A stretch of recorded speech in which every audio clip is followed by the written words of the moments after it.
Hello students. तो आज हम लोग डिस्कस करने जा रहे हैं सेट्स का सेकंड लेक्चर, जिसमें हम लोग डिस्कस करेंगे कुछ topics, types of sets, concept of subsets, power set and universal set के बारे में वन बाय वन डिस्कस करेंगे। तो स्टार्ट करते हैं हम लोग टाइप्स ऑफ सेट से। और आगे बढ़ने से पहले हम ये उम्मीद करते हैं कि सब लोग डेफिनेट है अच्छे से types of description of set, it means roster से सेट बिल्डर, सेट बिल्डर से रोस्टर कन्वर्ट करना समझ गए होंगे, क्योंकि उसका यूज आगे आने वाले दूसरे चैप्टर्स में भी है और सेट में भी है। तो समझते हैं टाइप्स ऑफ सेट्स। तो टाइप्स ऑफ सेट, उसके बाद बाकी सारे टॉपिक्स देखेंगे। तो टाइप्स ऑफ सेट एग्जैक्टली बहुत ही सिंपल टॉपिक है। वन बाय वन जस्ट हम टाइप लिखते हैं, हम डिफिनेशन जस्ट शॉर्ट में लिखेंगे, लेकिन इस पे बेस्ड जो भी प्रॉब्लम्स होते हैं बहुत आसान होते हैं। तो फर्स्ट जो टाइप है वो होता है इम्पटी सेट।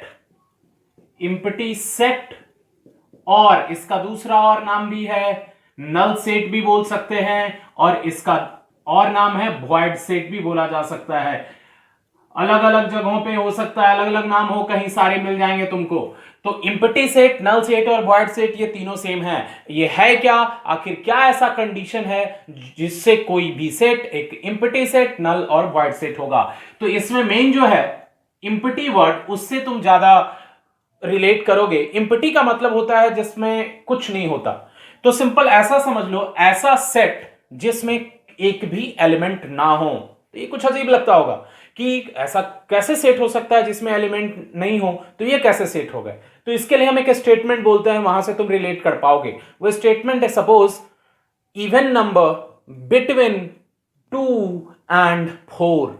2 और 4 के बीच में इवन नंबर। तो एक बार माइंड में बोले कि 2 और 4 के बीच में इवन नंबर, डेफिनेट है बोलने से लगता है कि एक सेट को डिनोट कर रहा है, लेकिन इस कंडीशन को सेटिस्फाई करने वाला इवन नंबर बिटवीन 2 एंड 4 कोई नहीं है। इसका मतलब ये एक इम्पटी सेट है।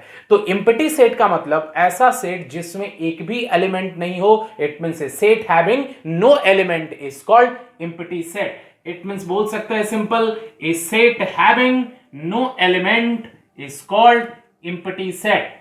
नाउ अगर इसको एग्जांपल से समझो, तो एग्जांपल रोस्टर फॉर्म में हो सकते हैं, सेट बिल्डर फॉर्म में हो सकते हैं। अगर एग्जांपल के लिए अगर हम लिखें, एक सिंपल लिख रहे हैं, A is a set, that is set builder form में लिख रहे हैं, x such that x belongs to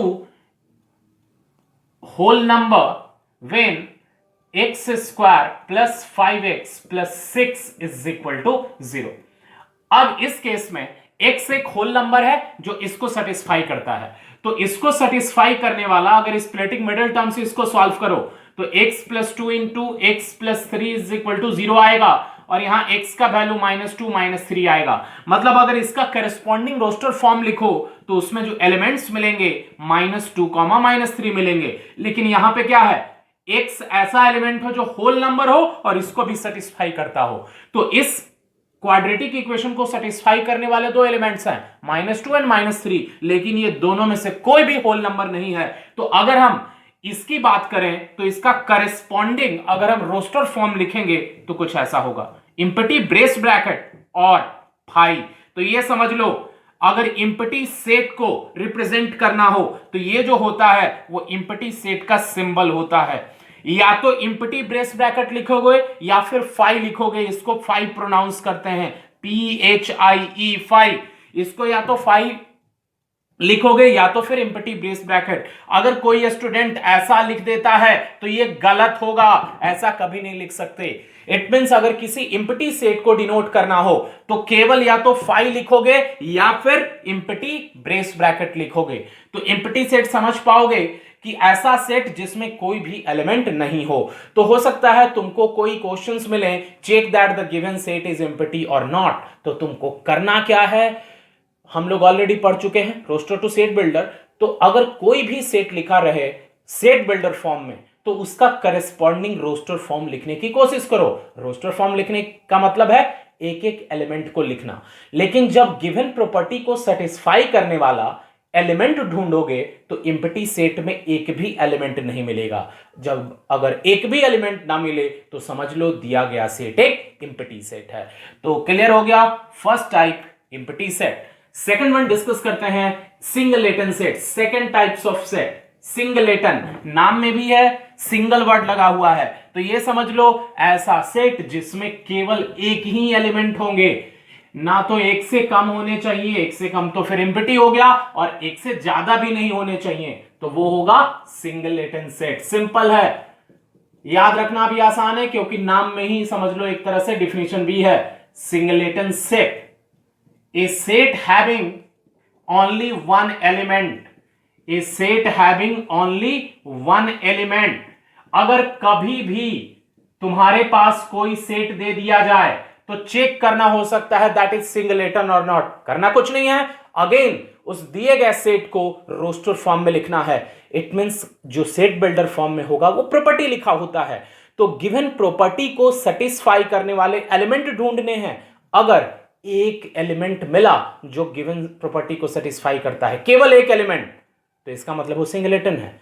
लेकिन अगर वो एम्प्टी मिल गया, मतलब एक भी एलिमेंट को सेटिस्फाई नहीं कर रहा है, या फिर जो एलिमेंट उस प्रॉपर्टी को सेटिस्फाई कर रहे हैं वो वन से ग्रेटर हुए, तो again A set having more than one element is also a not singleton set. इसका मतलब सिंगलेटन सेट ऐसे सेट होंगे जिसमें केवल एक ही एलिमेंट होने चाहिए। इसमें बस क्वेश्चन वही होंगे, पहचानने के लिए होंगे, तुम इजीली पहचान सकते हो, रोस्टर फॉर्म में लिखना होगा, और एक होंगे तो सिंगलेटन, अदरवाइज सिंगलेटन नहीं होंगे।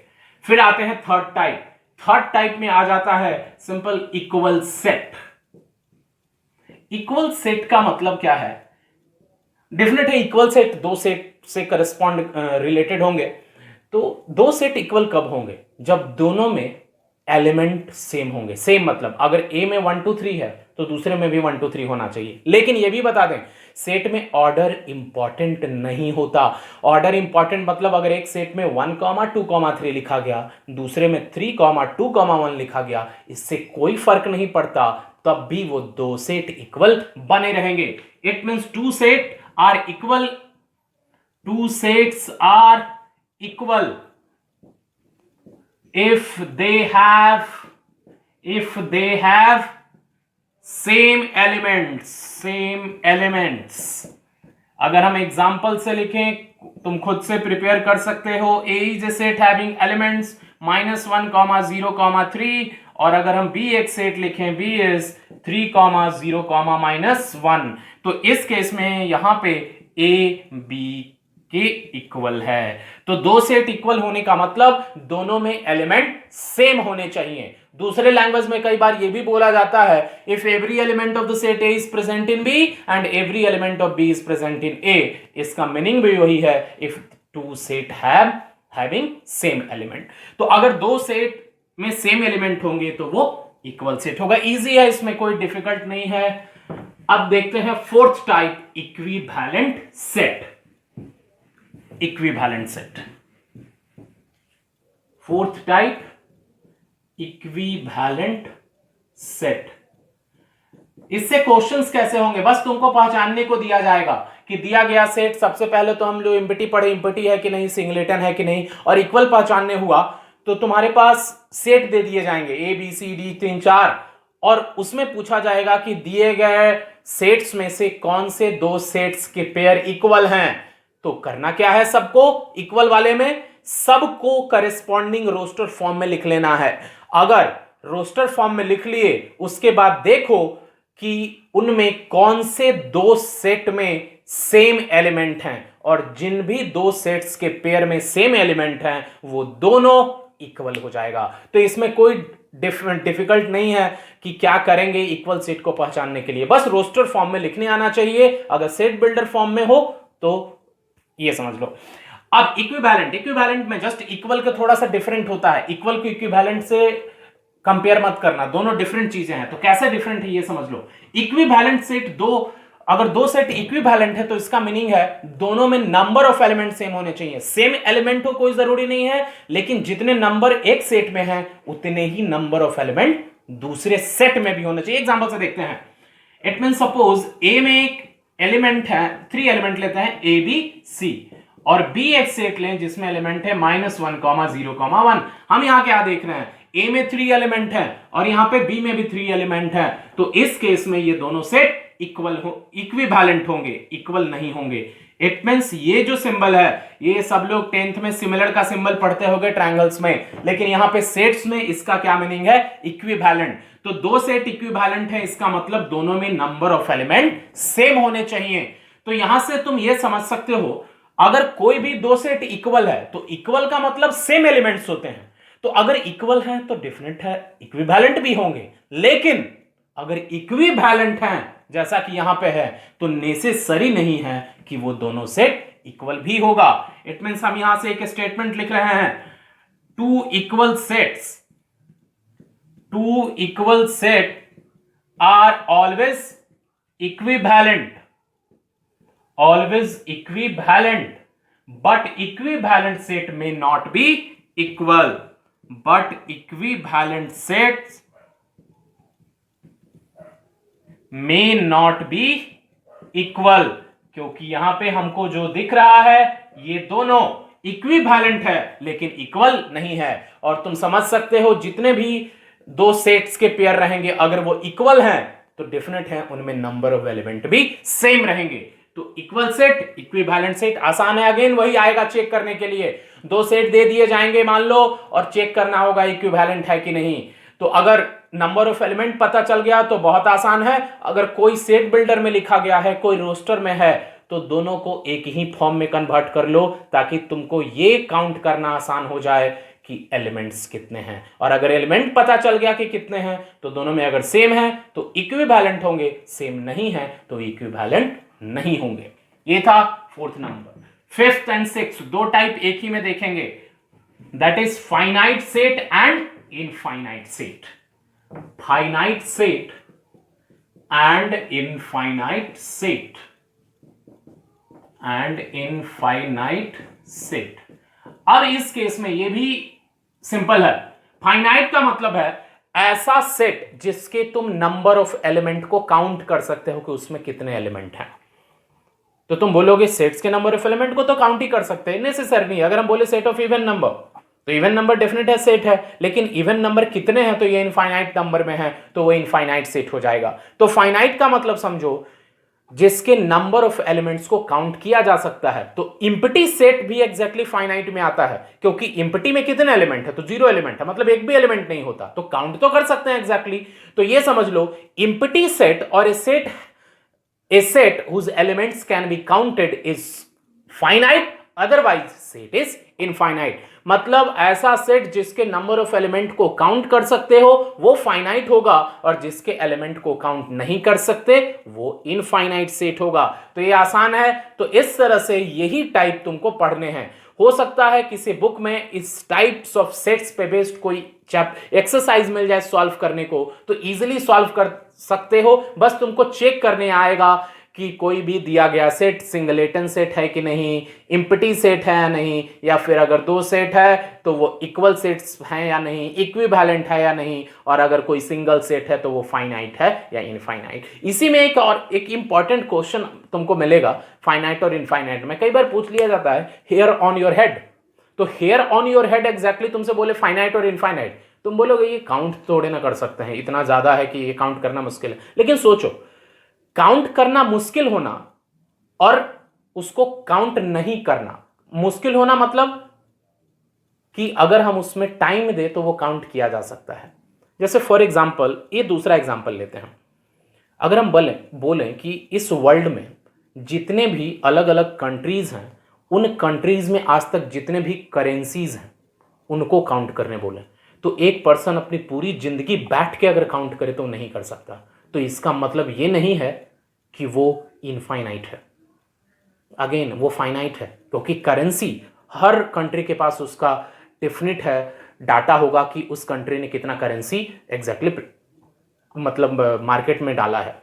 तो अब अगर ये उस कंट्री को पता है तो सब कंट्री का ऐड करते तो वो तो फाइनाइट है, इनफाइनाइट तो नहीं है। लेकिन अगर हम काउंट करने की बात करें तो कोई एक पर्सन अपनी होल लाइफ में काउंट नहीं कर सकता, तो ऐसा नहीं है कि वो एक इनफाइनाइट हो जाएगा। तो फाइनाइट और इनफाइनाइट का मतलब समझना कि एक सेट जिसका कोई एंड हो जाता है, भले वो बहुत बड़ा हो, वो एक फाइनाइट होता है, लेकिन जिसका कोई एंड नहीं है वो इनफाइनाइट। जैसे इवन नंबर, इवन नंबर कभी खत्म नहीं हो सकता, मतलब उसका कोई एंड नहीं है, इस कारण से वो इनफाइनाइट की कैटेगरी में आएगा। तो फाइनाइट और इनफाइनाइट, अब जैसे हेयर वाली बात कर रहे थे, तो हेयर को डेफिनेट है, पर्सन को बोले तो इरिटेट हो जाएगा, लेकिन अगर कोई कसम खा ले कि काउंट करना है तो वो काउंट कर लेगा। इसका मतलब है कि जो हेयर है हमारे हेड पे, वो एक फाइनाइट सेट की कैटेगरी में डाला जाएगा, क्योंकि वो काउंट किया जा सकता है। इनफाइनाइट तो डेफिनेट हेयर नहीं है, अदरवाइज फिर हम अपने हेयर से ही सबको ट्रांसप्लांट करने के लिए दे देंगे, जस्ट फॉर जोकिंग। लेकिन ये एग्जैक्टली ऐसा पॉसिबल नहीं है कि हम हेयर को अपने हेड पे जो है वो काउंट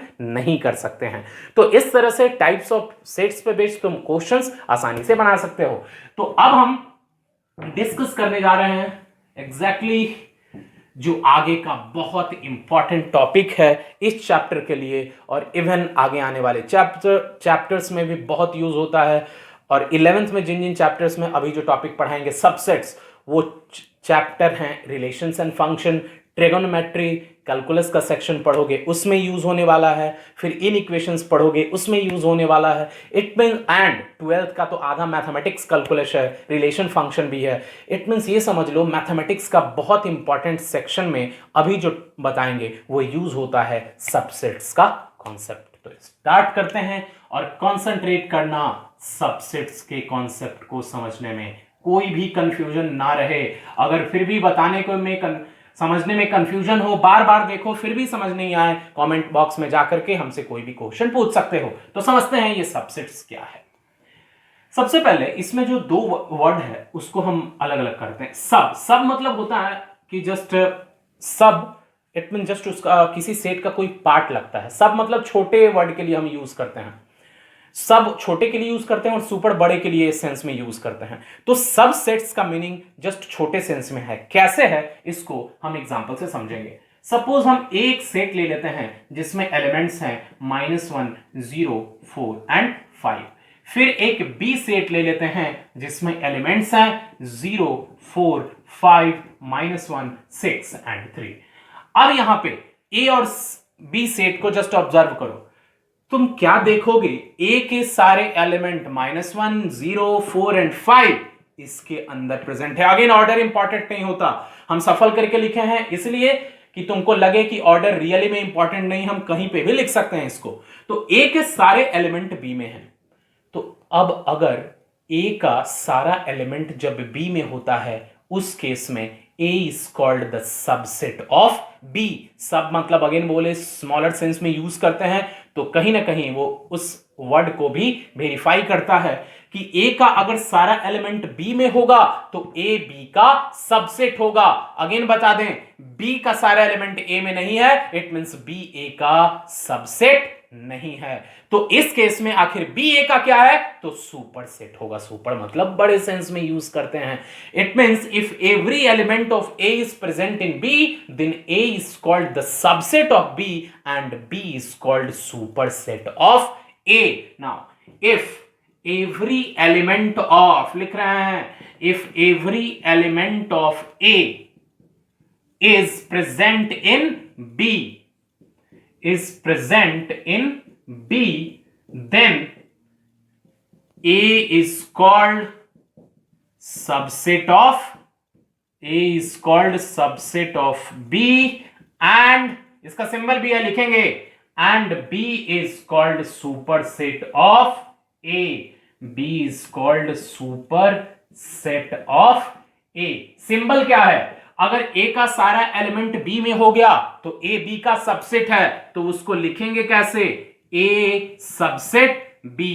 इसको जो हम प्रोनाउंस करते हैं इसको बोलते हैं सबसेट। लेकिन यहां पे B है जो A का सबसेट नहीं है, तो जो B है वो नॉट सबसेट A।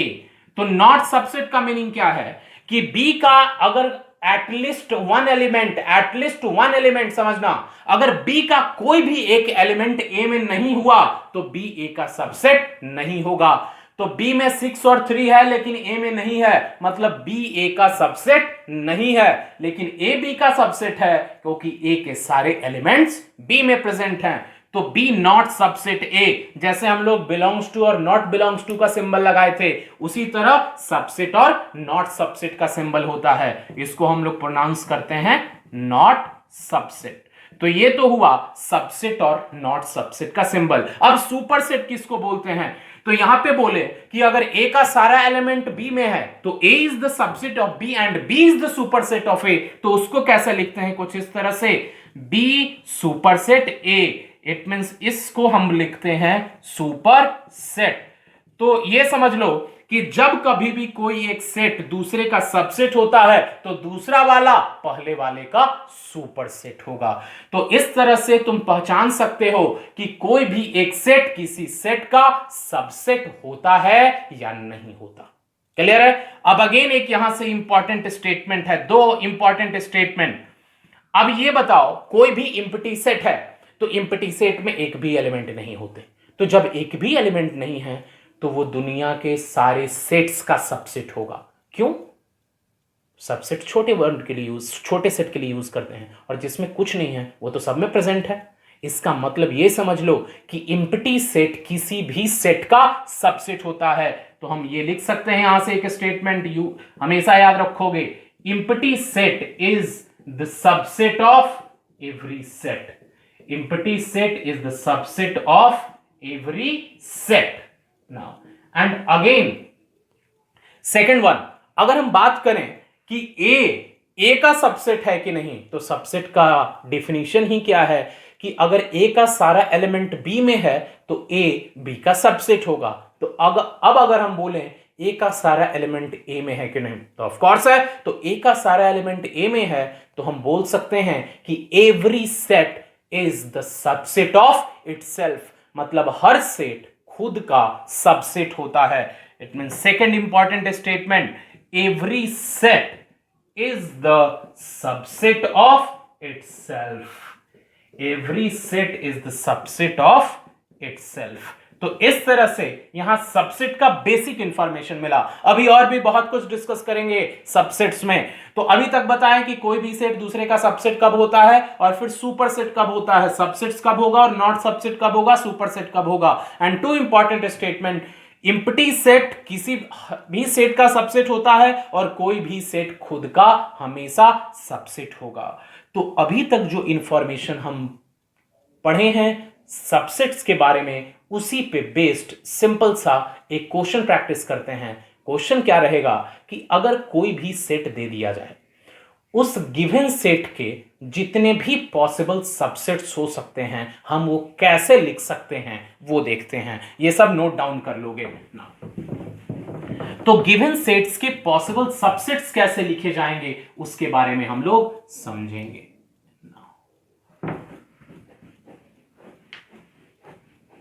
तो गिवन सेट्स के पॉसिबल सबसेट समझने के लिए सपोज ए हम एक सेट ले लेते हैं सिंपल वन, दो एलिमेंट वाले -1, 2। अब ये दो एलिमेंट वाले सेट हैं। अब इसका पॉसिबल सबसेट्स लिखते हैं। तो इसके पॉसिबल सबसेट्स कौन कौन से होंगे समझना। किसी भी सेट्स का अगर पॉसिबल सबसेट लिखना हो तो क्या फॉलो करोगे?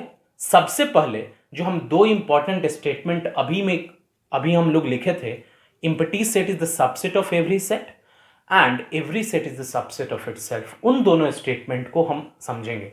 तो अगर किसी भी सेट का पॉसिबल सबसेट्स लिखना होगा तो उसमें एम्प्टी सेट तो हमेशा इंक्लूड होगा। तो उस केस में पहला पॉसिबल सबसेट हम लिखेंगे 5। क्लियर रहेगा? फिर जो दूसरा पॉसिबल सबसेट लिखेंगे वो इटसेल्फ, इट मींस -1, 2, क्योंकि ये जो आया वो कहां से आया?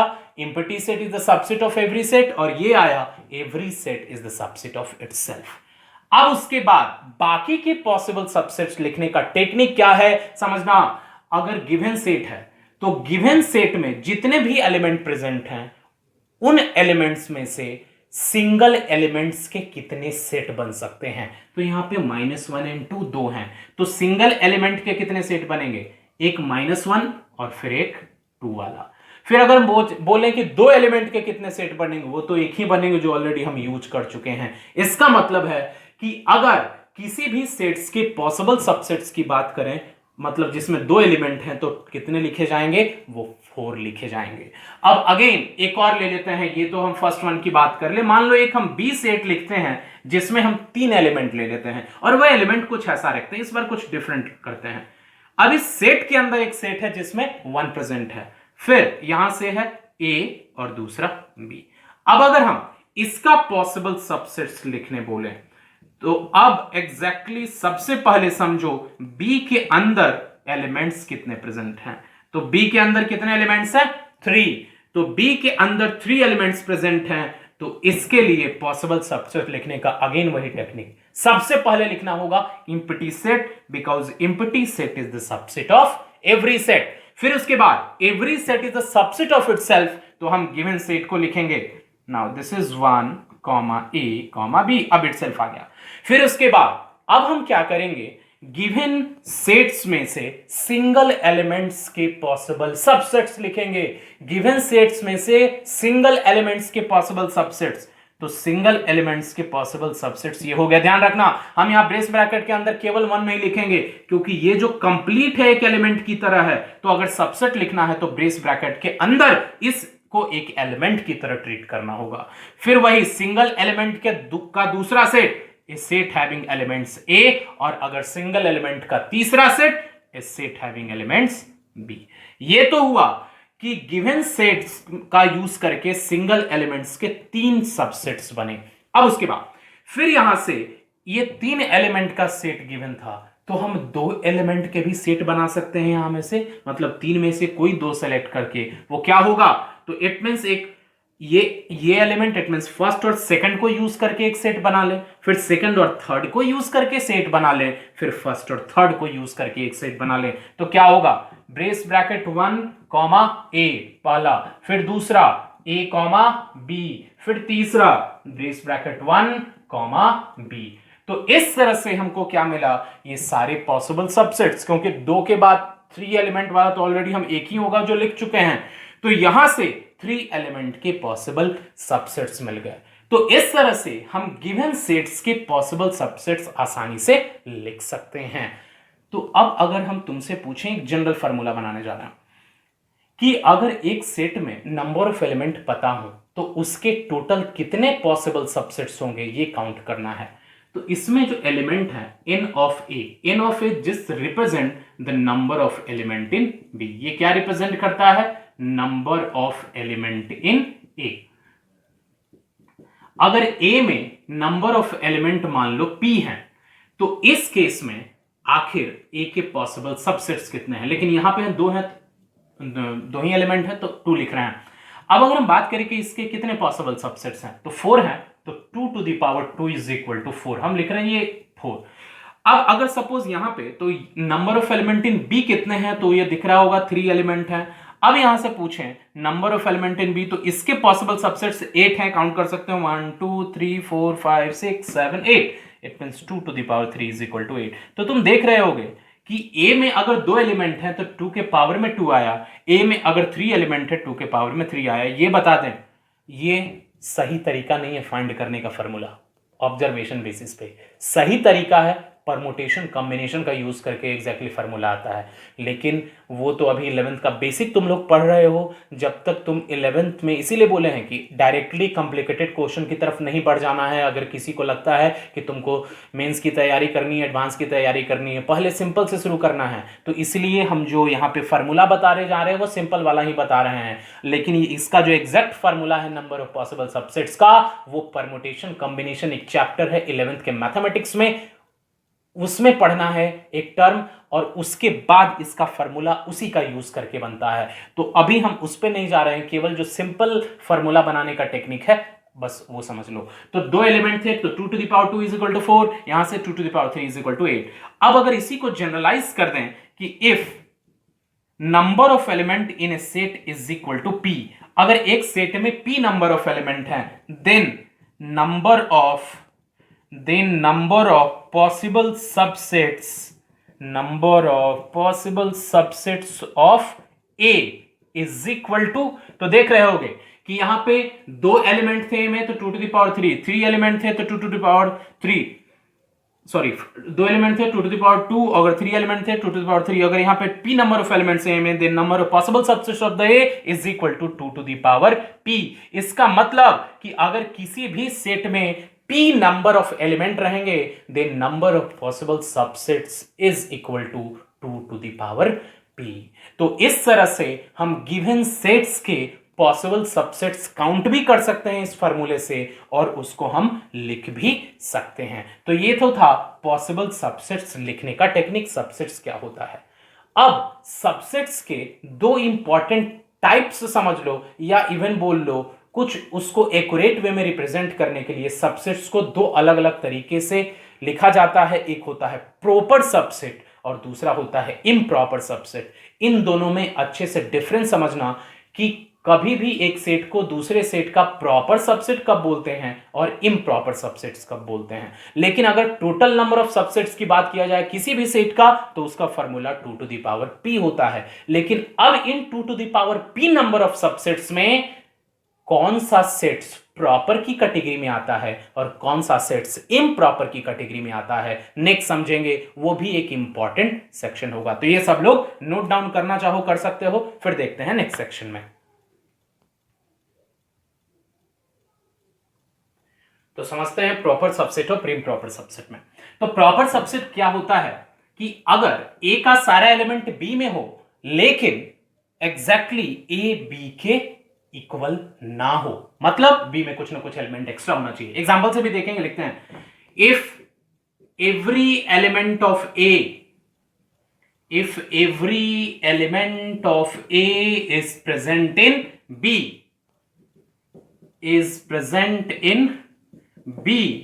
and A is not equal to B, then A is proper subset of B। इसका सिंबल कुछ अलग है, A is proper subset of B, इसका सिंबल है A, proper subset B। तो ये प्रॉपर के लिए यूज करते हैं, और यही केस जब हो जाएगा if every element of A is present in B, it means A और बी का सारा एलिमेंट बी में रहेगा, सॉरी ए और बी, ए का सारा एलिमेंट बी में रहेगा और ए बी के इक्वल हो सकता है। इसका मतलब कि अगर ए बी के इक्वल है, इस केस में ए बी का प्रॉपर नहीं इम्प्रॉपर सबसेट होगा, और ये जो सिंबल यूज होता है वो इम्प्रॉपर सबसेट के लिए यूज होता है। इसका मतलब बोल सकते हो कि हम जो लास्ट टाइम एक स्टेटमेंट लिखे थे, every set is the subset of itself, तो अगर उस सबसेट वर्ड को कैटेगराइज करें तो उसको हम बोलेंगे every set is the improper subset of itself. Proper subset नहीं होता, क्योंकि प्रॉपर होने के लिए क्या है, ए का सारा एलिमेंट तो बी में हो लेकिन ए बी के इक्वल नहीं होना चाहिए। तो कोई भी सेट का सारा एलिमेंट खुद में होता है लेकिन वो खुद के इक्वल होता है, तो डेफिनेट है हम उसको प्रॉपर की कैटेगरी में नहीं डालेंगे। जब भी डालेंगे अगर लिखना होगा तो ए इम्प्रॉपर सबसेट ए लिखना होगा। अगर कोई स्टूडेंट ऐसा लिखता है ए प्रॉपर सबसेट ए, ये गलत होगा और ये सही होगा।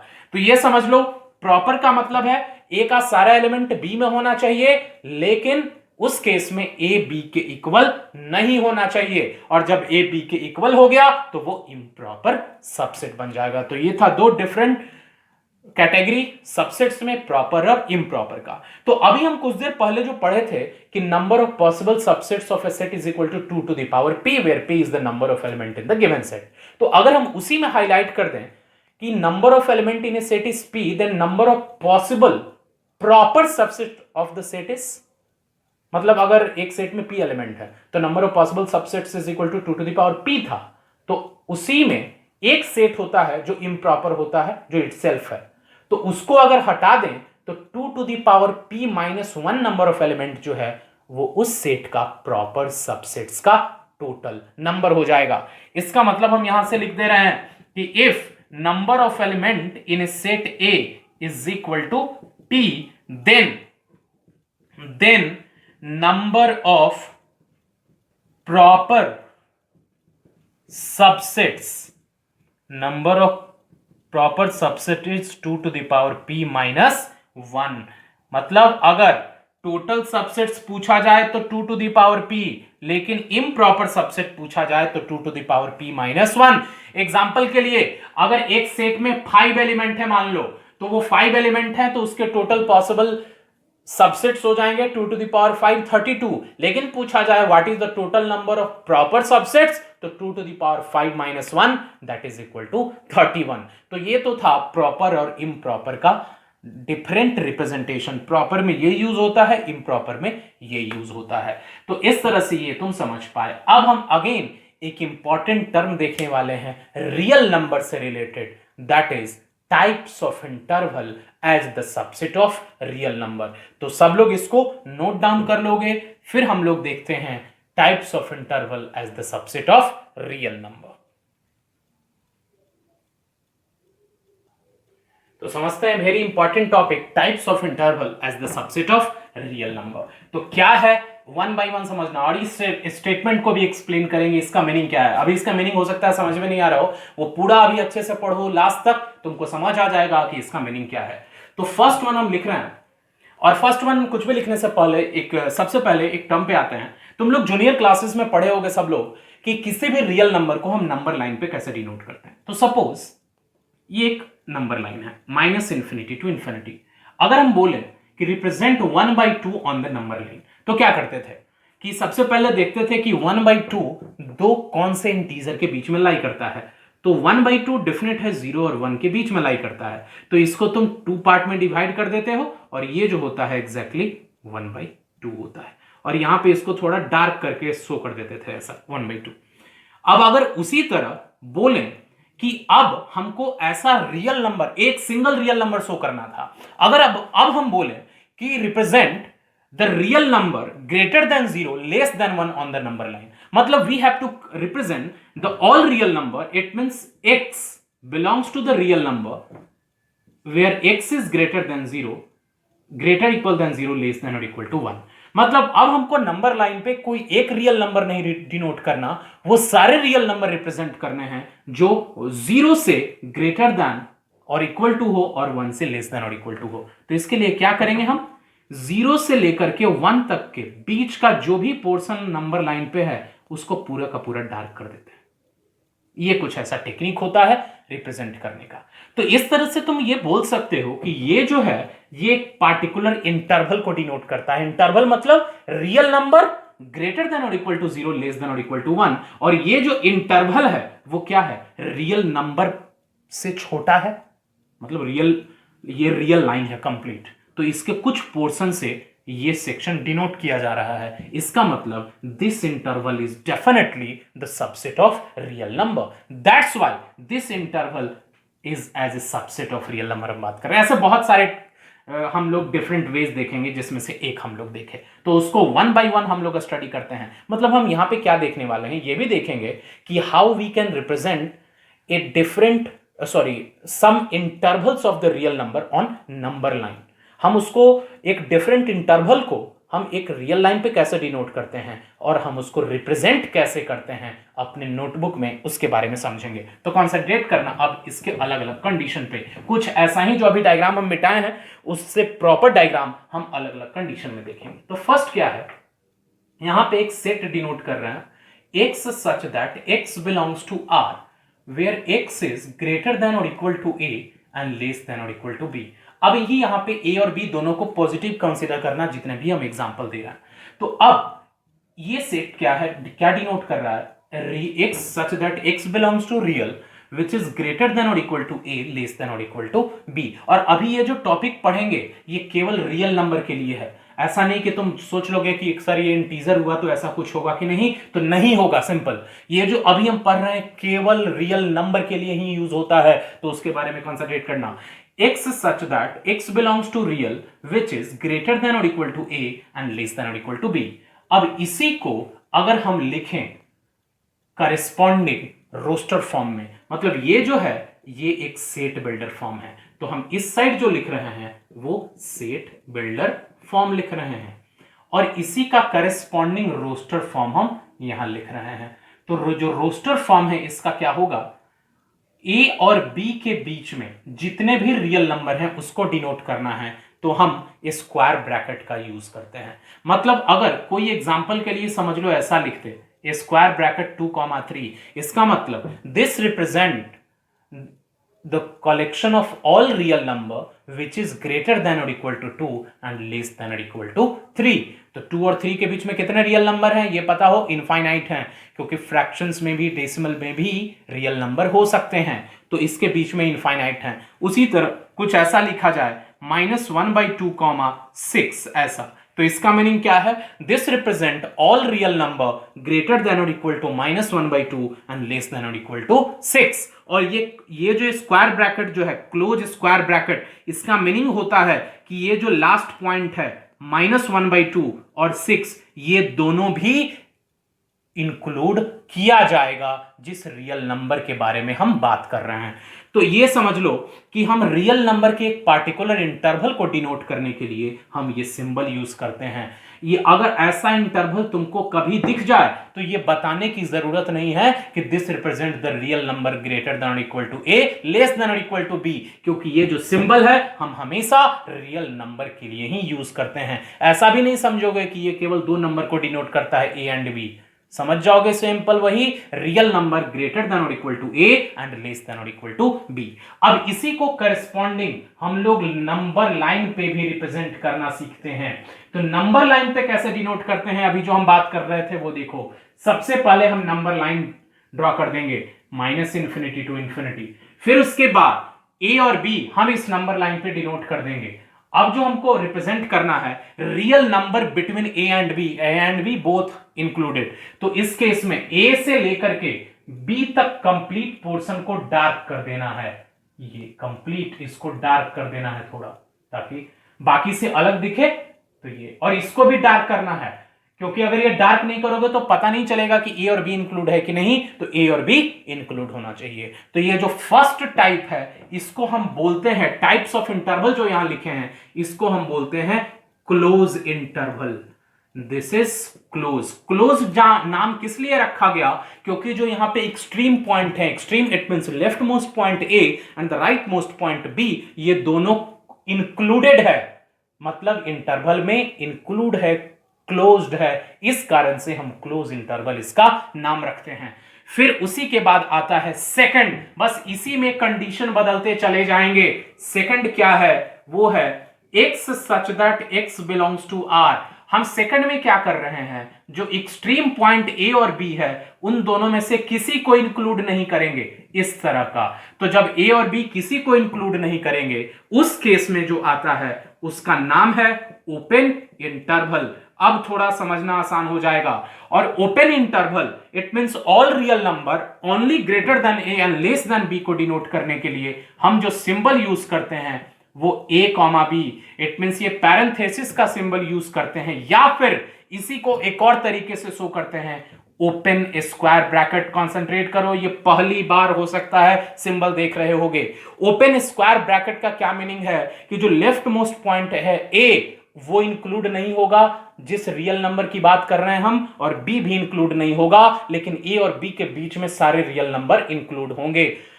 और ये रहेगा तो ए और बी भी इंक्लूड होंगे। बस इन दोनों में डिफरेंस समझना। ये दोनों में से कोई एक यूज करोगे, कभी भी गलती से ऐसा यूज नहीं करोगे। हम ये सिंबल आउटसाइड में ऐसा कभी यूज नहीं करते, ये गलत होगा। तो ये दोनों में से कोई एक यूज करना पड़ेगा। तो ये ओपन स्क्वायर ब्रैकेट का मतलब है कि एक्सट्रीम पॉइंट को इंक्लूड नहीं करते। अब अगर हम इसी का करेस्पॉन्डिंग नंबर लाइन पे देखें तो सबसे पहले हम नंबर लाइन ड्रॉ कर लेंगे -इन्फिनिटी टू इन्फिनिटी, दो नंबर ए और बी शो कर देंगे। अब इसमें और इसके नंबर लाइन के रिप्रेजेंटेशन में क्या डिफरेंस है कि यहां ए और बी दोनों इंक्लूडेड था, यहां ए और बी दोनों इंक्लूडेड नहीं है। तो उसको शो करने के लिए हम क्या करते हैं, ए पे वैकेंट दिखाते हैं थोड़ा सा, मतलब ये दिख जाए कि बाकी वाला पोर्शन डार्क है ए और बी के बीच में, लेकिन ए और बी जो खुद इंक्लूड नहीं है उसको हम वैकेंट पोजीशन से दिखाते हैं कुछ इस तरह से। तो ये है real number which is greater than A and less than B, इसका नाम है ओपन इंटरवल। अब जो थर्ड टाइप है उसमें क्या है, अब क्या करेंगे कि ए को इंक्लूड करेंगे, बी को नहीं करेंगे, फिर ए को नहीं करेंगे और बी को करेंगे, तो इससे दो टाइप और मिलेंगे। तो थर्ड है एक term x such that x belongs to R, x less than a and less than or equal to b। अब यहां से इस केस में देखो, ए इंक्लूड नहीं कर रहे हैं और बी को कर रहे हैं, तो इसका नाम है लेफ्ट हाफ ओपन इंटरवल। मतलब ये लेफ्ट है और ये राइट वाला है, तो लेफ्ट हाफ ओपन मतलब जो लेफ्ट वाला एक्सट्रीम पॉइंट ए है उसको इंक्लूड नहीं करना, तो इसका नाम है this is left half open interval. Left half open interval, इसको अगर रिप्रेजेंट करना है रोस्टर फॉर्म में तो क्या करना है, ए को इंक्लूड नहीं करना है, मतलब ए में ओपन स्क्वायर ब्रैकेट, और बी को करना है तो कुछ ऐसा करना होगा। तो ए कॉमा बी, ए इंक्लूड नहीं हो रहा है, बी इंक्लूड हो रहा है, और इसी का ऐसा भी यूज होता है ए कॉमा बी। ये मतलब अगर पैरेंथेसिस लग जाए, इसका मतलब जहां पे भी पैरेंथेसिस है या फिर उसके अलावा ओपन स्क्वायर ब्रैकेट है तो वो पॉइंट इंक्लूड नहीं होता, और जो इंक्लूड होता है उसका एक ही तरीका है, क्लोज स्क्वायर ब्रैकेट। अब अगर इसी को करस्पॉन्डिंग नंबर लाइन पे डिनोट करें तो माइनस इंफिनिटी टू इंफिनिटी ए और बी है। अब अगर ए को इंक्लूड नहीं करना, बी को करना है, तो ए को नहीं करना तो यहां वैकेंट दिखाएंगे, लेकिन ए और बी के बीच में सारे पोर्शन को डार्क करेंगे। अब बी को इंक्लूडेड दिखाना है तो बी को भी अच्छे से डार्क करना होगा, ताकि पता चल सके बी इंक्लूडेड है लेकिन ए इंक्लूडेड नहीं है। अब तुम समझ पाओगे फोर्थ टाइप। अब हमको लगता है ये बताने की जरूरत नहीं होगी कि क्या लिखना होगा, फिर भी हम लिख रहे हैं, समझना। x ग्रेटर देन और equal to a less than b, इसका नाम क्या है, यहां हम राइट वाले को इंक्लूड नहीं कर रहे हैं, तो इसका नाम है right half open interval. That is called right half open interval. अब इसमें क्या करेंगे, अगर करस्पॉन्डिंग रोस्टर फॉर्म लिखें तो राइट हाफ ओपन में इट मींस ये लेफ्ट वाला क्लोज, ये बी मींस ऐसा, और इसका दूसरा this is A comma B, इस तरह से। अब अगर नंबर लाइन पे देखें तो नंबर लाइन के लिए minus infinity to infinity, this is A and this is B. अब बी को डार्क, सॉरी ए को डार्क करना होगा और बी को यहां वैकेंट शो करना होगा। तो इस तरह से हम लोग 4 टाइप्स देखे। एक 5वां टाइप भी देखेंगे जिसमें 4 अलग अलग केसेस हैं, जिसको कहा जाता है फ्री इंटरवल, और वो भी बहुत बार यूज होता है। तो ये सब लोग नोट डाउन कर लोगे, अच्छे से समझ सकते हो। ये देख रहे होगे जो भी पोर्शन हम लोग ड्रॉ किए हैं रियल नंबर के लिए वो रियल लाइन पे ही है, इसका मतलब जितने भी डार्क पोर्शन हैं वो कहीं ना कहीं कंप्लीट लार्ज रियल लाइन का सबसेट है, और ये जो इंटरवल है इसलिए रियल नंबर का सबसेट कंसीडर किया जाता है। नाम कैसा रखा गया, दोनों एक्सट्रीम पॉइंट इंक्लूडेड है तो क्लोज इंटरवल। अब अगर दोनों इंक्लूडेड नहीं है तो ओपन इंटरवल, अगर लेफ्ट इंक्लूड नहीं है राइट इंक्लूडेड है तो लेफ्ट हाफ ओपन, और अगर लेफ्ट इंक्लूडेड है राइट इंक्लूडेड नहीं है तो राइट हाफ ओपन इंटरवल।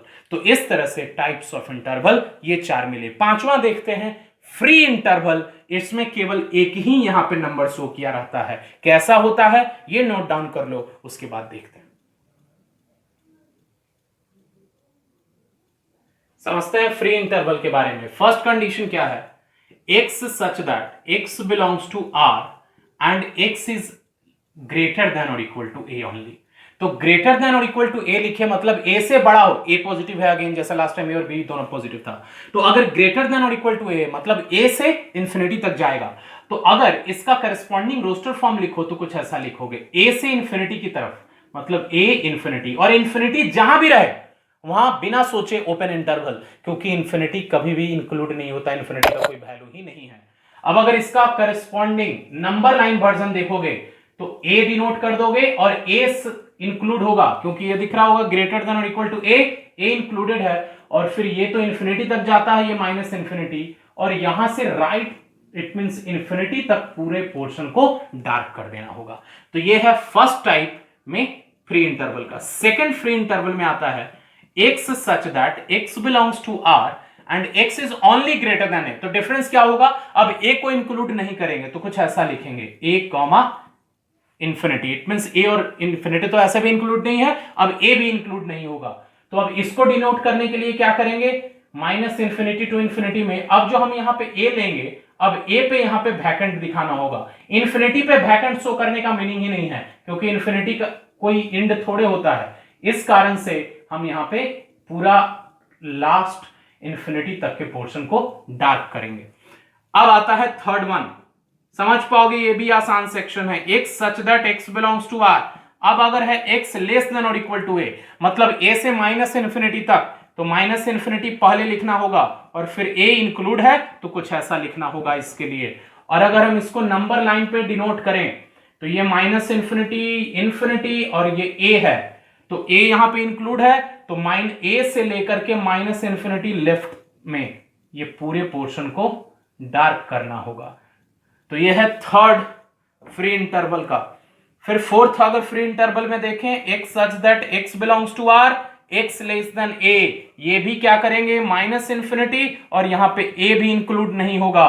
फिर उसके बाद नंबर लाइन पे आसानी से समझ पा रहे होगे माइनस इन्फिनिटी टू a, अब यहां a पे वैकेंट पोजीशन हमको दिखाना पड़ेगा। तो इस तरह से हम लोग जो भी देख रहे हैं अभी टाइप्स ऑफ इंटरवल में वो रियल लाइन पे शो कर रहे हैं। That's why all these interval are called subset of real number.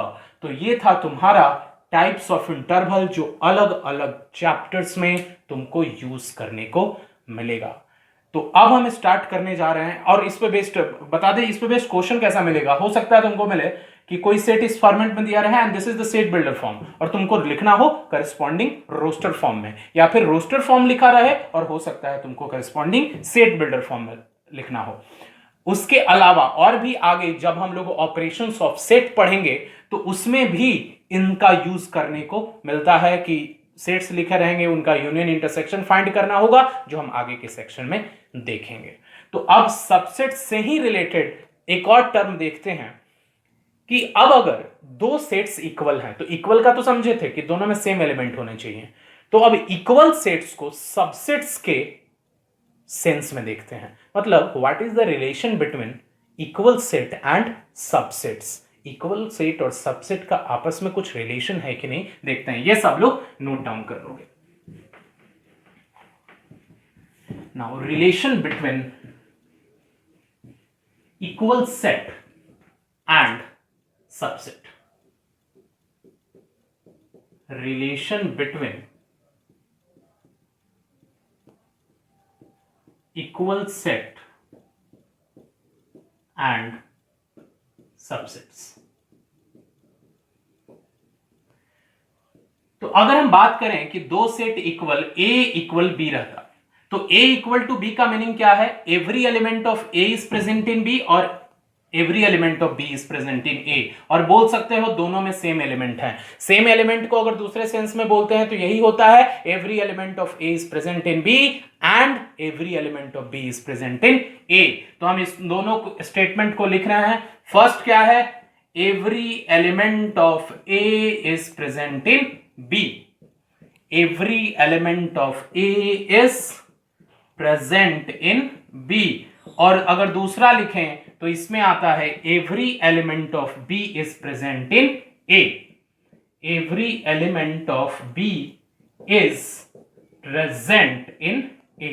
तो इस केस में हम अगर सबसेट्स पे अब आते हैं, तो अगर a का सारा एलिमेंट b में है तो क्या लिखते हैं, a is the subset of b।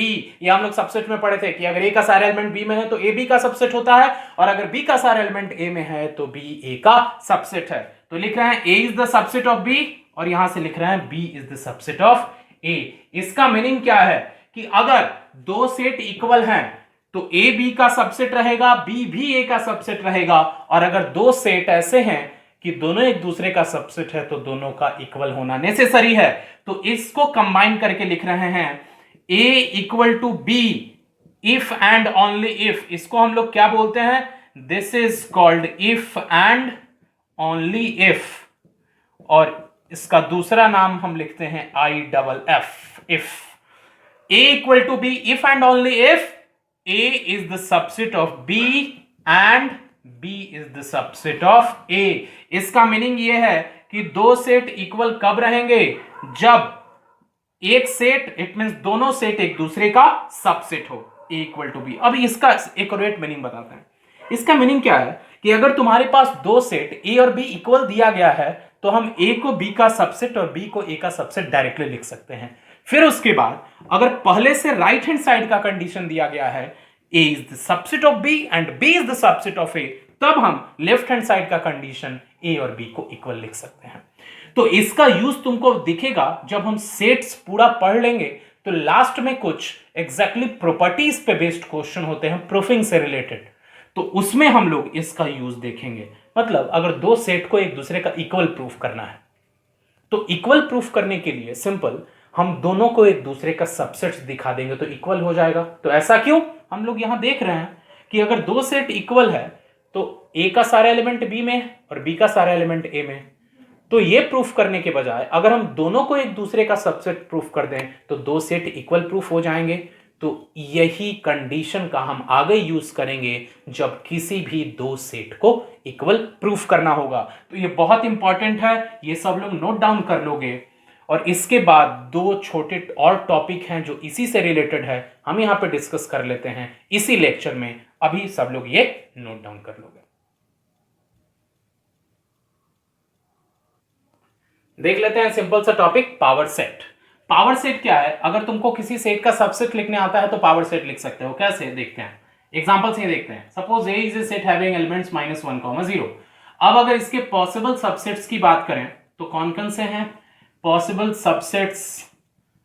That is 5, it means empty, then single element set, a set having -1 and set having 0। अब ये सारे पॉसिबल सबसेट्स हो गए ए के। तो अब ए का पावर सेट क्या होता है? It means power set of any set is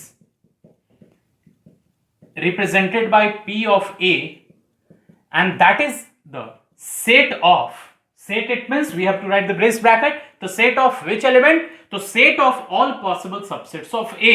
It means you have to write all the possible subsets of A inside this brace bracket. It means 5 -1, 0 and this is -1 and then 0। तो अब अगर किसी भी sets का अगर power set लिखना हो तो उस सेट के पॉसिबल सबसेट्स को एक अनदर ब्रेस ब्रैकेट के अंदर डाल दो तो वो गिवन सेट का पावर सेट हो जाएगा। तो इस तरह से एक फॉर्मूला मिलता है। So if number of element in a set is equal to P, then number of element in the power set of the set. मतलब ए के पावर सेट में कितने एलिमेंट होंगे? तो किसी भी सेट के पावर सेट में उसी सेट के पॉसिबल सबसेट्स होते हैं और पॉसिबल सबसेट्स का नंबर कितना है? 2 to the power P।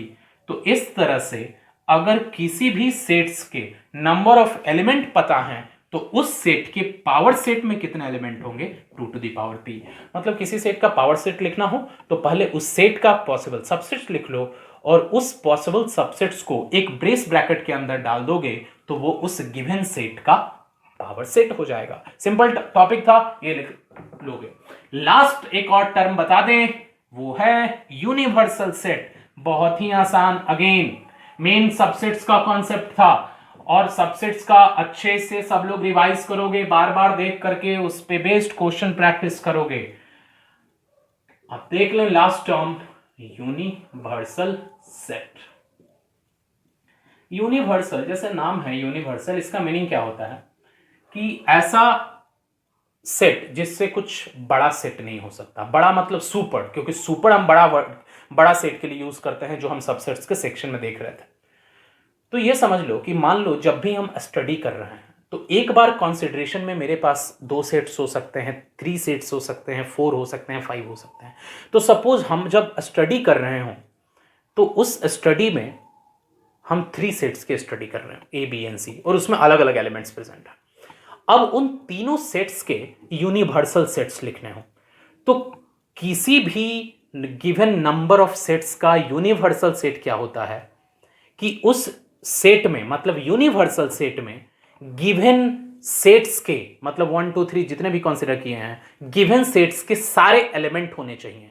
उसके अलावा उस सेट में कुछ और भी एलिमेंट हो सकते हैं, लेकिन एटलीस्ट उन सारे सेट्स के एलिमेंट होने चाहिए, उनके अलावा भी कुछ एलिमेंट हो सकते हैं। तो अगर हम समझे यूनिवर्सल सेट का, तो universal set is the super sets of all the sets which are under our consideration. हमारे कंसिडरेशन में एक टाइम पे 2 हो सकते हैं, 3 हो सकते हैं, 4 हो सकते हैं। तो अगर उन सबका यूनिवर्सल चाहिए तो एक ऐसा सेट बनाना होगा जो उन सारे गिवन सेट्स का सुपर सेट हो। सुपर मतलब उन सारे गिवन सेट्स के सारे एलिमेंट यूनिवर्सल सेट्स में प्रेजेंट होने चाहिए। एग्जांपल से देखेंगे, universal set is the super set of all the sets which are under our consideration,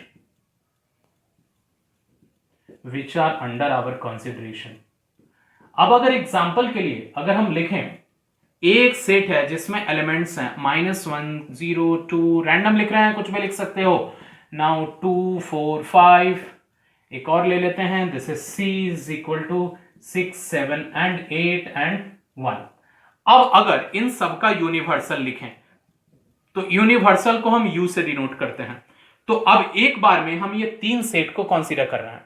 अब अगर इन तीनों का यूनिवर्सल लिखना है तो तुमको एक ऐसा सेट लिखना होगा जिसमें इस दिए गए तीनों सेट के सारे एलिमेंट कम से कम आने चाहिए, और उसके अलावा तुम और भी एक्स्ट्रा एलिमेंट लिख भी सकते हो और नहीं भी लिख सकते हो। तो -1 0 2 इसका लिख दिए, और इसमें 2 है, ऑलरेडी 2 लिख चुके हैं तो एक ही लिखेंगे 2 4 and 5, फिर 6 7 8 एंड लास्ट में 1 भी। तो इस तरह से ये मिला। हम कुछ चाहें एक्स्ट्रा तो एक्स्ट्रा हम लिख सकते, अपनी वर्ड से कुछ भी लिख सकते हो, फिर इसके बाद 12 13 14 कुछ भी लिख सकते हो। तो इस तरह से ये जो मिला, this is the universal set of this three set A B and C। तो कभी भी गिवन नंबर ऑफ सेट्स का यूनिवर्सल लिखना हो तो उन गिवन नंबर ऑफ सेट्स के सारे एलिमेंट पहले लिख लोगे, उसके अलावा फिर तुम्हारी मर्जी है कि तुम एक्स्ट्रा एलिमेंट ऐड करो या नहीं करो। तो ये था तुम्हारा यूनिवर्सल सेट। तो अभी तक जो भी बताए हैं उस पे बेस्ड क्वेश्चंस, एक तो टाइप्स बताए, उस पे बेस्ड क्वेश्चन बहुत इजी रहेंगे पहचानने वाले, और मेन सबसेट्स पे बेस्ड क्वेश्चन प्रैक्टिस करोगे। अगर कुछ प्रॉब्लम होगा, प्रॉब्लम नहीं होना चाहिए क्योंकि बहुत ही सिंपल है। मेन जो है आगे जब ऑपरेशंस पढ़ लोगे, उन ऑपरेशंस का यूज करके कुछ एप्लीकेशन प्रॉब्लम होते हैं और कुछ प्रूफिंग प्रॉब्लम होते हैं, उसमें हो सकता है प्रॉब्लम हो। हम आगे आने वाले लेक्चर्स में डिस्कस करेंगे। तो आज के लेक्चर के लिए इतना ही, फिर मिलते हैं नेक्स्ट लेक्चर में आगे के टॉपिक के लिए।